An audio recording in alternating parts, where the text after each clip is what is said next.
PJ stumps his toe and he's picking out his gravestone. Well, I was limping here like Monday morning. You were ready for amputation. Yeah. Travis looks at me, he's like, "Are you okay?" And I was like, "I think I have capsulitis." This case should never have come to trial. I don't think it's fair to call my clients frauds. Because one time I turned into a dog and they helped me. Thank you. Your Honor, we would like to withdraw our plea of not guilty and enter a plea of guilty. This trial is a travesty. It's a travesty of a mockery, of a sham, of a mockery, of a travesty, of two mockeries, of a sham. If we are to have faith in justice, we need only to believe in ourselves. And the truth shall set you free! How do you plead, guilty or not guilty? Oh, guilty, but with a real good excuse. I think the truth will come forth. You can't handle the truth! Hello, everybody, and welcome to Done Lite, brought to you by Foreman Watson Holtrey, located at the high-rise, beautiful white tower at 530 Frederica Street.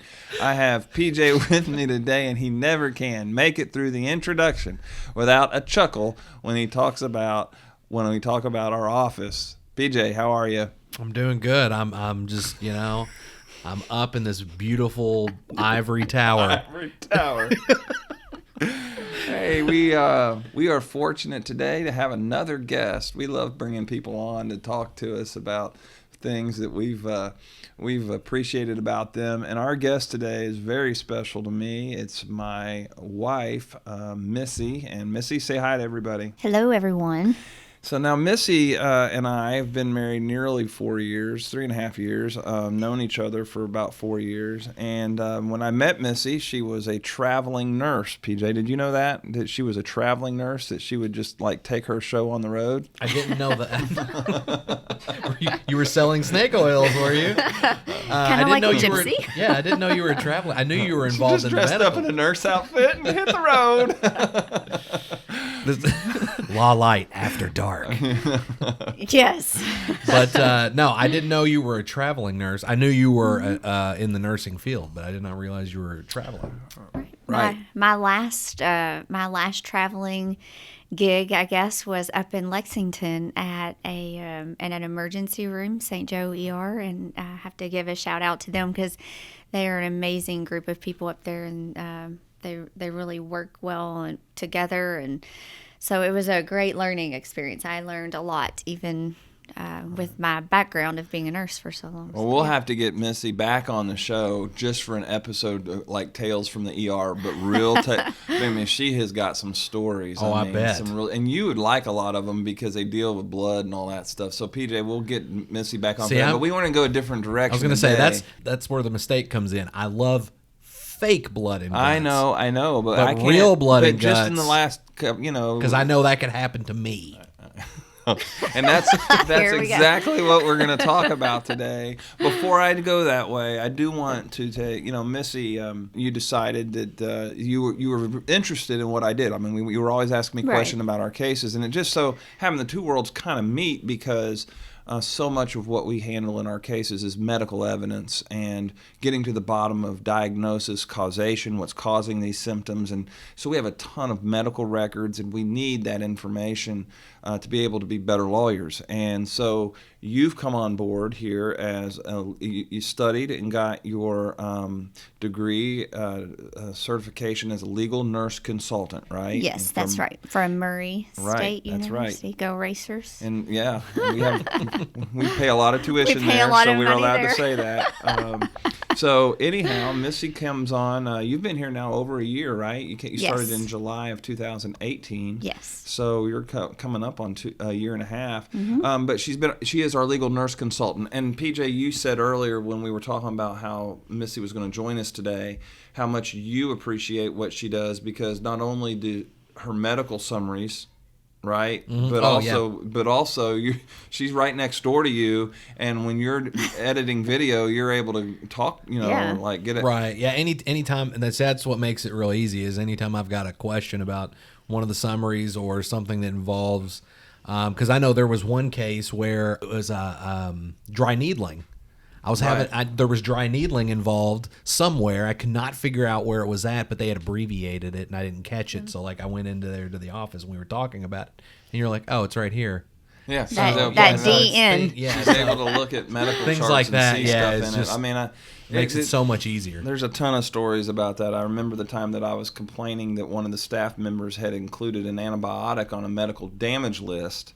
Prescribed, Missy, you probably remember, it was prescribed for a yeast infection. I was like, you can't put an antibiotic on the list of medications related to this wreck because it was given for a yeast infection. Missy, hold on a minute. Didn't she have a gash in her head with like 60 staples? And I was like, yeah. She was like, well, the antibiotic was given to her for the wound, and the side effect, or one of the things that can happen when you're on a lot of antibiotics, is a yeast infection. So lo and behold, it was related to the case, and here Mr. Know-it-all lawyer Travis was going to take it off. So perfect example of why we have Missy. And again, that's a whole nother way we could go. And Missy, you're just going to have to be a regular on the show. But one day you just showed up here at the office, and you had a little itch in the crawl. You were just a little burr in the saddle, and you were like, Travis, I don't want you on. You don't need to be on all these billboards. You were like, you're better than that. And you need to think about, and your exact words, we need to think about doing a podcast. Exactly. And your thoughts behind that, you kept mentioning it because you know me, I don't immediately respond, right? Right. No, he doesn't. And then I'm like, he thinks that's the most stupid idea ever. Because he does not argue a lot with me, and I try not to argue with him because, of course, he's an attorney, but I'm always right. So, I just kind of seen him look at me like, okay, here's another one of her wonderful ideas, and I have lots of great dreaming ideas that I throw to him. And so, but I was just so frustrated that day because I had dropped Jackson off, my youngest, at school, and was traveling down the road, and I counted like 10, I don't know, I'm guessing, but like about 10 different billboards, and they all said the same thing with a question mark behind it.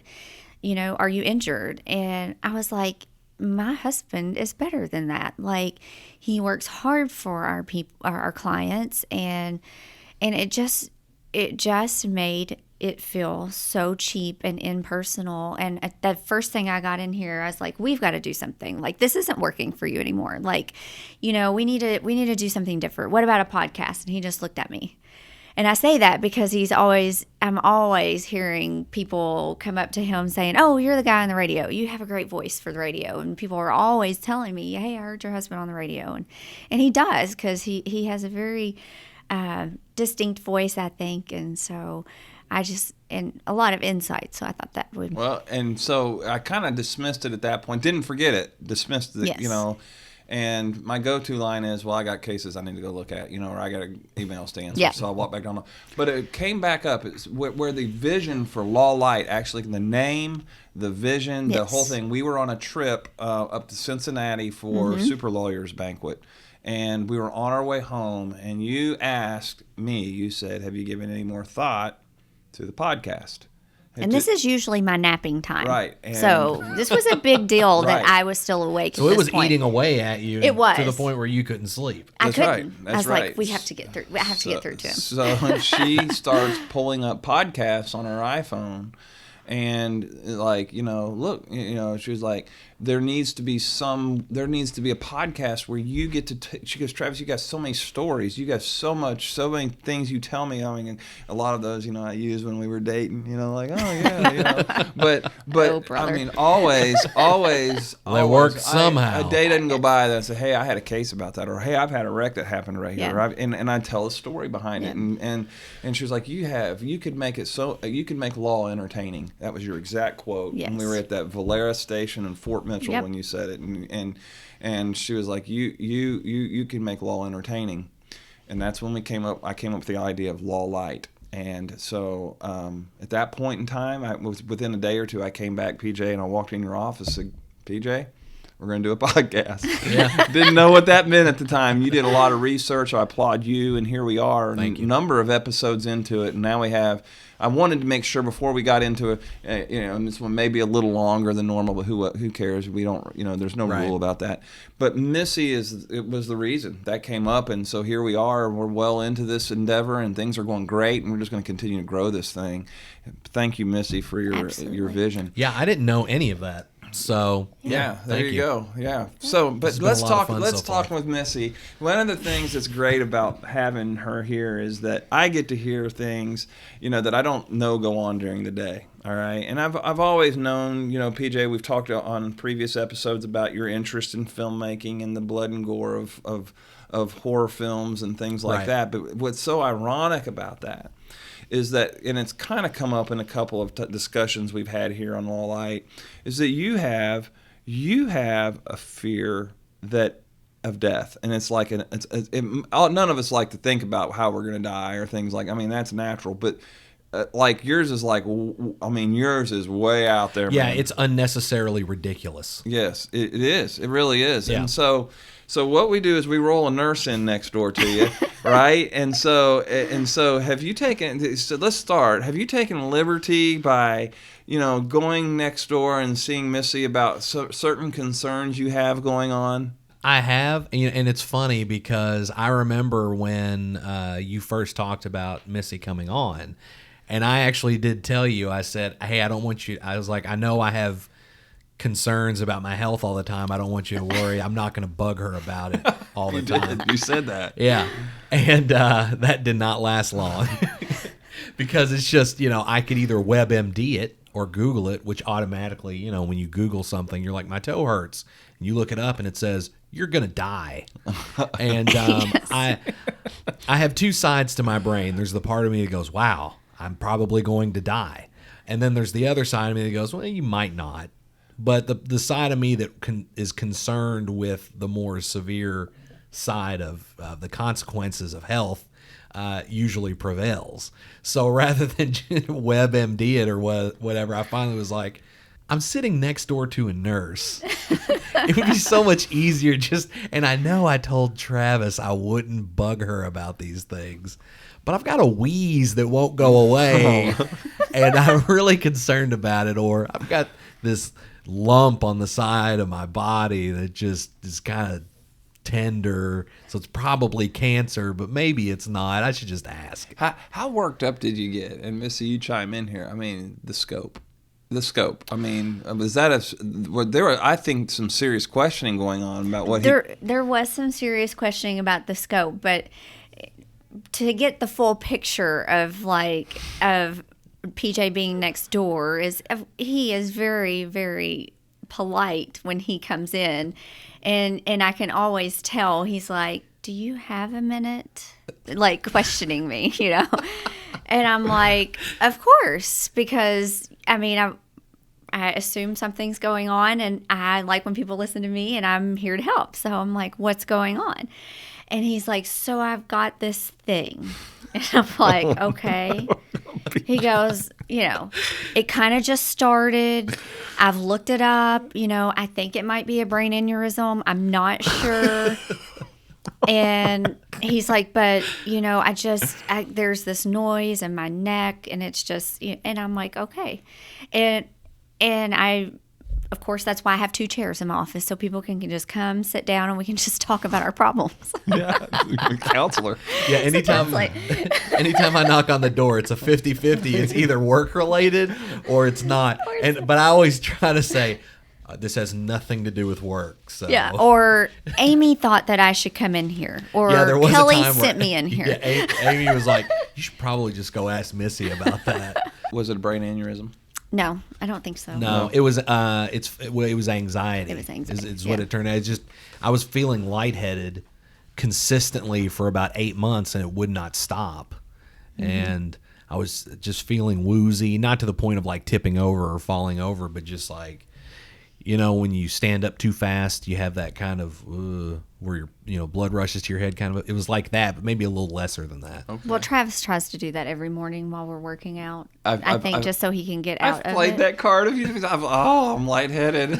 And she immediately nurse mode kicks in. But now it's going to be like the boy who cried wolf, because I really am going to have a heart attack one of these days, because the workouts that she puts us through are ridiculous. Oh, I know. I've heard. Yes. And so, I am 10 years older than Missy and trying to act like I'm young, and so one of these days it's going to be, what was the guy, Fred Samuel? What's the big one? This is the big one.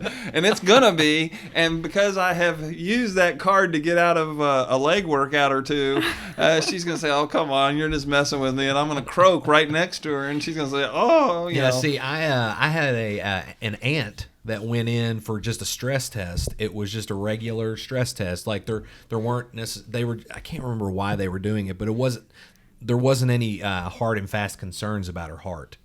But she went in for a stress test, and then she left the hospital, went home, and 3 hours later died of a heart attack from the stress test, is what they determined it was from. So that's why I don't even like the thought of exercise. Because I'm like, if I exercise, it's going to kill me. Yeah. There you go. And this is true. I can vouch for this. He's like, well, my uncle had this, or your dad had this, or my aunt, this happened to my aunt. I'm like, so legitimately, he has concerns, and it is in his family. So, when bad things like that continue to happen, you just it doesn't always have to be bad genetics. PJ stumps his toe, and he's picking out his gravestone. Okay. Yeah. Oh, well, I was limping here Monday morning.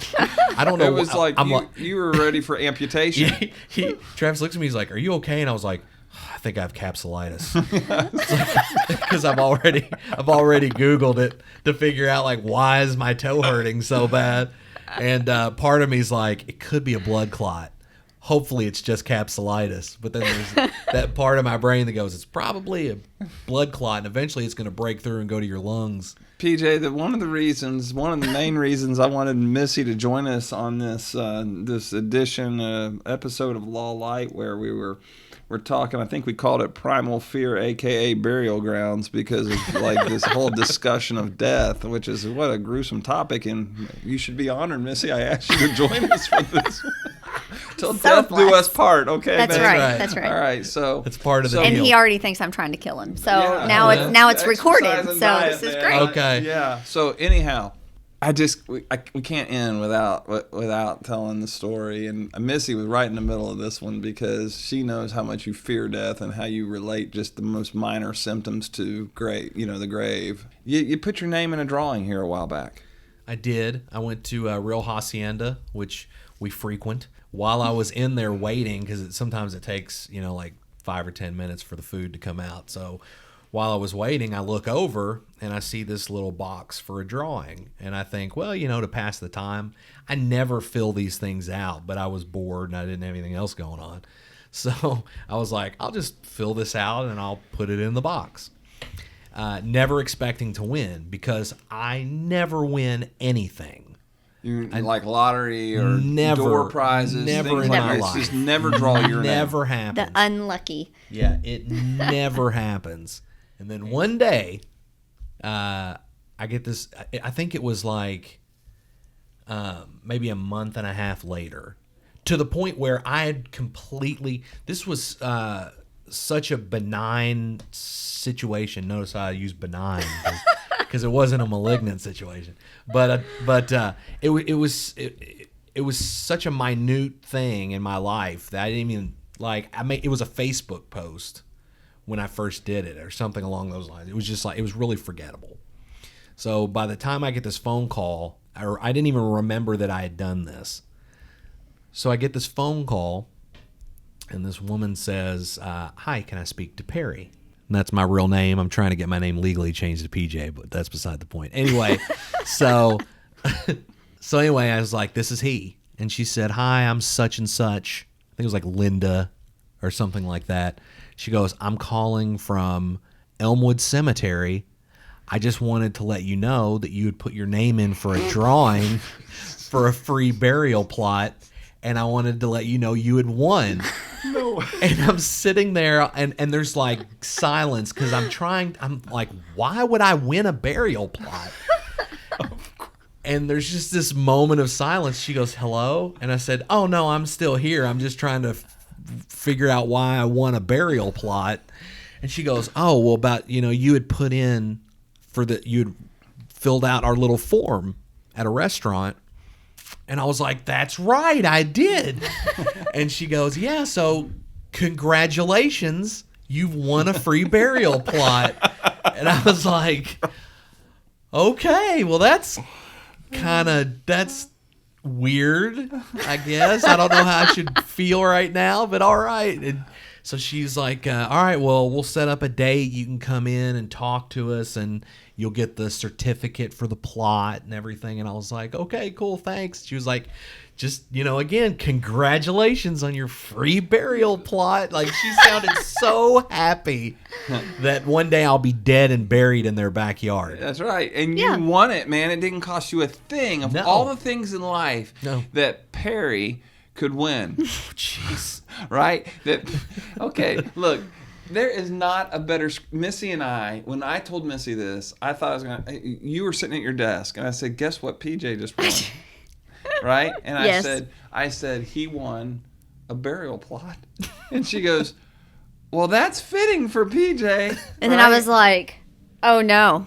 He's going to be in here every day because he thinks that now he has been cursed and he is definitely going to die because he has a burial plot. Well, it's weird because, I've had conversations with people where when they go, like some people say, well, I don't want to do a last will and testament because there's that weird stigma. It's like you're solidifying the fact that you're having to accept one day I'll be dead and no longer functioning. And, that doesn't bother me. Like, when I did my will and testament, my last will and testament the first time before I got it renewed, it was because we had kids, and it's like, hey, we need to take this seriously. It's going to happen, Yeah. So there was never a point in which I thought, man, I'm cursing myself or I'm jinxing myself to die now that I'm doing this. So when I won the burial plot, I made a couple jokes where it's like, well, now something's definitely going to happen, but I never really believed, like, I've been jinxed by fate that somehow I'm going to die now that I have the burial plot. Although the scope thing happened, like, popped up not long after the burial plot. So part of me thought sometimes things happen in a manner to where it seems like it was planned in a fashion where it's like this happened, then this happened, and this happened, and they all kind of come together, even though technically they would be normally random scenarios, but it all works out, right? So when the scope goes bad, you got a place to lay. Right. There's things around the house that have to be paid for, so now I'm going to die, but Trina won't have to pay for a burial plot. They just have to throw me in the ground, and they can still use whatever that money would have been for a burial plot they can put towards the house. So maybe I'm supposed to die now. Like maybe that's. I don't want us to miss this because we're not going to talk. This is our one chance to talk. The person that I know in my 50 years of living that is most fearful of dying is you. Okay? Now, there are a blue gazillion, million, trillion, billion different things you can win in this life. All right? I mean, you can win a tic-tac-toe game when you're playing your kid. You can win a door prize. You can be the... One time, Missy and I went to Chick-fil-A, and she was cussing me because it was the busiest time we've ever been in Chick-fil-A. The lines were out the door, and she was mad that I had said we're eating at Chick-fil-A that day, okay? She was mad. She wouldn't talk to me. She was like, what do you want? I'm okay. You don't want me to order for you? I can't believe you're doing this to me. I don't like... Okay. So, I mean, it was crowded. In your defense, though, every time is the busiest time at Chick-fil-A. It is very busy, but this was bad. Like we had to be somewhere. And off the chain. We had to be somewhere, and she was looking at me like, you picked this place on a day when we're busy. And rightfully so, right? And I said, it's okay. What do you want? Nothing. Missy, you got to eat supper. Okay, well, just whatever. So I was like, all right. So and the lady goes, we walk up there. Guess what? We were like the 1,000th customer. Oh no! These bells start going off, and the girl girl has Sirens. on these furry ears and they're bouncing. Cows. She goes, somebody has won. She's like, oh, it could be you. And I mean, I was in a horrible mood. Like, I could have Missy probably looked choked at her somebody. like, I don't care I who was won like, what, lady. She has lost her freaking mind. And then here comes the cow. The big cow Big cow. comes walking through the door, the mascot of Chick-fil-A. Right. And they've got balloons. Yes. And sirens are going off. And we were the magic customer that day. She goes, it's you. You won. You get a year's supply of Chick-fil-A. For 7 kids. I mean, this is like. That's we were awesome. like, yes. No, this is Amazing. no lie. But that's Yeah. no back. That's why that's amazing. That's why this story Why about can't you. that happen? But that's it. That is the iron. That's the beauty of this story. It's why we are building this entire episode around this epicenter of a story, because you, my man, don't win Chick-fil-A. You don't win, at bingo. You don't win a scratch-off ticket. You don't win the ugly sweater contest at Christmas. You don't win in Dirty Santa when we have our Christmas party. You, Perry, you win a burial plot. That's right. And that It was is meant to the be. most amazing story about lucky winning that I know, because it only is fitting for you who fear death so much to win a burial plot. Right. Yeah. Okay? I mean, it couldn't be better. That's why I'm so amazed by it. I have told more people than you can imagine about, hey, I know this guy, he fears death. Guess what he won? He won a burial plot. And they always, don't they? They laugh. They don't know you, but they laugh about the whole idea of how fitting it is that a person who could fear death so much wins a burial plot. Well, to follow up with that story, I was so excited for PJ to win, his little plot and everything. But I'm like, okay, but he's married, and what about his wife? And he's like, well, she wants to be cremated. I'm like, okay, well, he goes, maybe they can just stick her inside of my casket and just bury us in the same spot. 2 for 1. Two for one. And I'm like, yeah, I guess that makes sense. So I am sitting at my nail place, getting my nails done, and I have to wait sometimes for quite a while, and I look up and there's a white box and it says, win a free burial plot at the same cemetery that PJ is going to be buried. So I had to take a picture. I'm like, your wife has to hurry up and come in and register for this. Send your wife to get Where do you get your nails done at? At Eve Nails. So you need to equal things out, because if I'm not mistaken, these people have hounded you about getting the second one for her, right? And it would be free. Oh, man. It was ridiculous how much they were calling. They asked me some basic questions. Are you married? I said, yeah.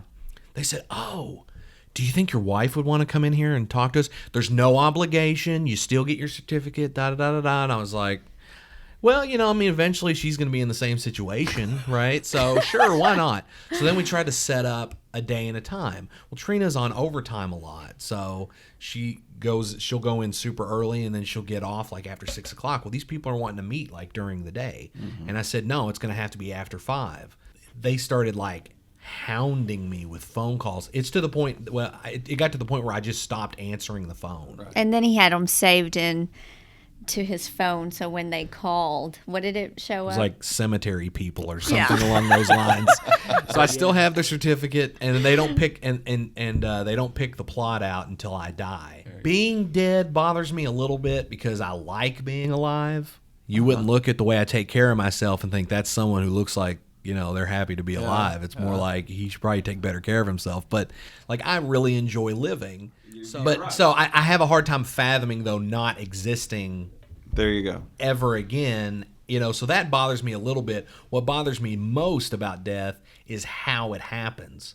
Not so much about being dead, but just the fact that I might suffer having a horrible heart attack and just be in the worst pain and then die, or like burn alive, or get eaten by rabid chickens, or I mean, there's no telling. Well, there's been some crazy things that happen. And you get to see crazy things here. As far as how scenarios come together, and in a blink of an eye, people's lives are changed. Absolutely, yeah. And I get and before we sign off, that is sort of sort of important to remember that as personal injury attorneys, that unfortunately we're not always talking about just the injury. We sit across the desk from a lot of people who have lost loved ones, and in ways that are just gruesome. Fires, chemical burns, pharmaceutical errors, things like that. Really some gruesome things. And you see people who come here and they're grieving because of the loss of a loved one, and that's how quickly you realize what we do is so serious, and it really does need to be handled by people that are passionate about that. And so at Foreman Watson Holtrey, we do handle our fair share of wrongful death cases, and they're not easy, they're not fun, emotionally very taxing. But we are here for people who have had those losses and have to confront these, quote, demons of death, Yeah. And so, not to end on a sour note, we're here to help those people, and we've made light of talking about death and things like that today. Yeah, thanks for bringing the mood down. Yeah, right. Yeah, right. Buzzkill. Okay. All right. So, but look, we're gonna end. We're gonna have a little fun today when we bring a guest on, Missy. And I probably didn't alert you to this, but when we bring a guest to the podcast, Done Lite, we do a little thing we end with called Ask the Expert. And I think you've listened to a lot of our other episodes where Yes. PJ will ask me a question about filmmaking or the film industry, because Right. that's his little niche, that's his specialty, that's his passion.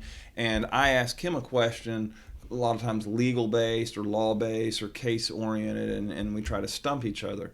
But when we bring a guest on, what we do is we like to have the guest come up with a question to ask PJ, and PJ asks the guest the filmmaking question. So today, to give you a little time to think of your question, PJ, why don't you ask Missy first your question. And Missy, you get to answer PJ's question if you can, and then Missy will have to come up with a medical question or to ask you. Okay, fair enough? All right, good. so you go first. Fire away at Missy, and let's see if you can stump her. Okay, so this is a film term, and ironically, it sounds like something you would hear in the medical field.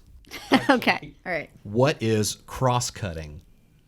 Okay. So if I am in regards to film cross-cutting, I would say that it's where like you take a piece of film and then like you need to like take out a portion of it and then put another piece in.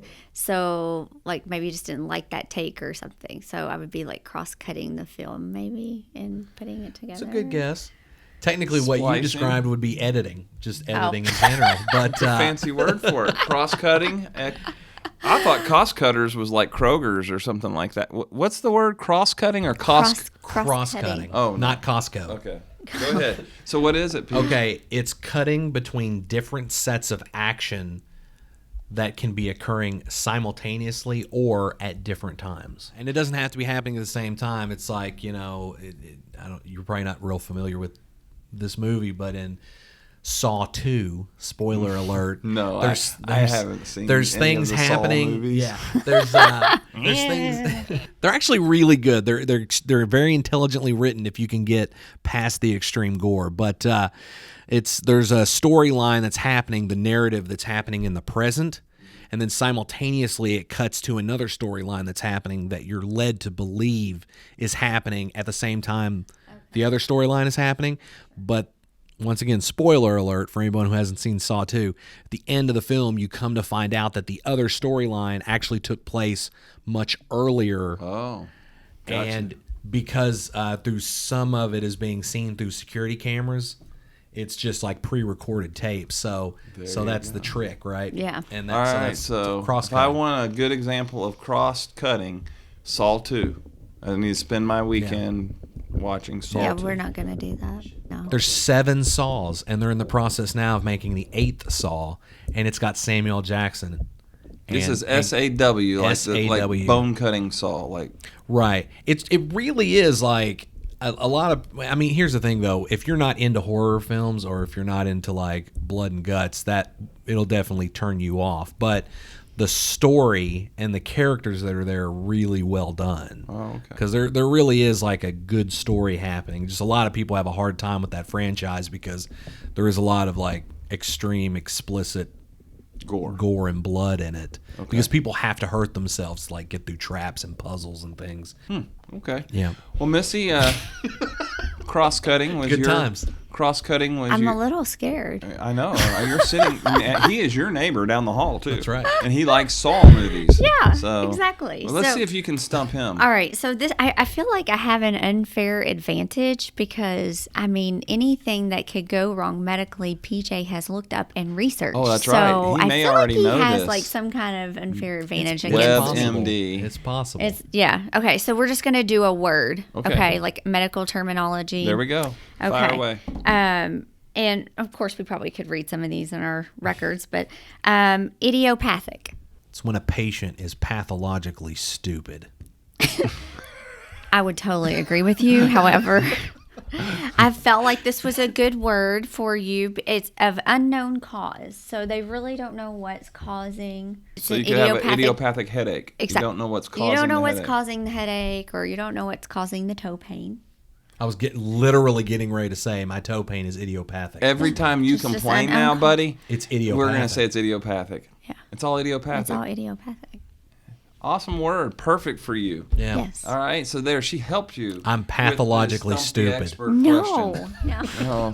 Oh, all right. Anything else we want to talk about before we head off and cut it down for the day? No, I think we've scared and depressed our listeners. Yes. Enough. Yeah. Oh. Yeah. So I'm sure I'll be invited back soon. Missy, thanks for joining us. Thank you for inviting me. You, of course, are Finally. always welcome back. Okay, always. We'll come up with topics to have you because you did such a great job. And until next time, from the Ivory Tower, 530 Frederick Street, Foreman Watson Holtrey, this has been Law Light. This case should never have come to trial. I don't think it's fair to call my clients frauds. Because one time I turned into a dog and they helped me. Thank you. Your Honor, we would like to withdraw our plea of not guilty and enter a plea of guilty. This trial is a travesty. It's a travesty of a mockery, of a sham, of a mockery, of a travesty, of two mockeries of a sham. If we are to have faith in justice, we need only to believe in ourselves. And the truth shall set you free. How do you plead, guilty or not guilty? Oh, guilty, but with a real good excuse. I think the truth will come forth. You can't handle the truth.